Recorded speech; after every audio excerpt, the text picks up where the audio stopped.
السلام عليكم. الحلقة دي عاملها مخصوص عشان كابتن أحمد فتوح لاعب نادي الزمالك. بالنسبة لكابتن أحمد فتوح، كابتن أحمد فتوح لاعب كبير أوي يا جماعة. باك شمال تقيل، باك شمال إمكانياته عالية،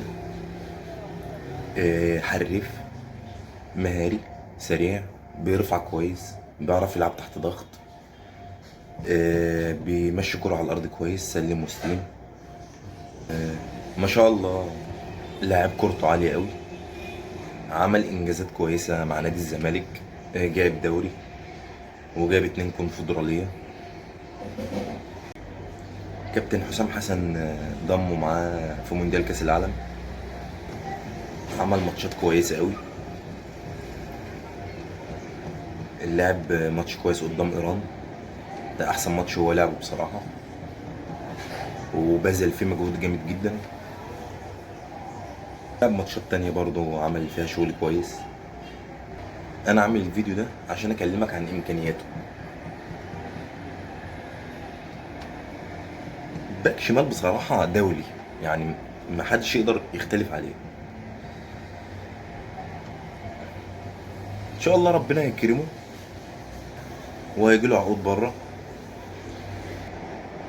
وهيحترف وهيعمل شغل كويس.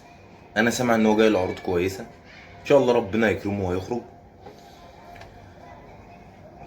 وهيعمل نجاحات كويسه. وان شاء الله طبعا يعني في اي ماتش للمنتخب هيكون هو موجود.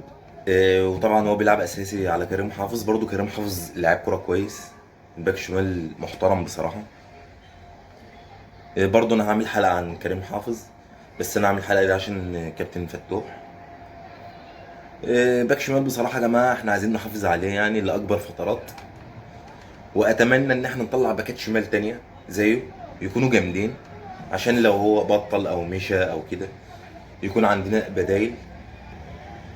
وان شاء الله نشوف كل خير يعني مع اللعيبه اللي جايه، وان شاء الله مع منتخب مصر لما يلعب هيعمل شغل جامد.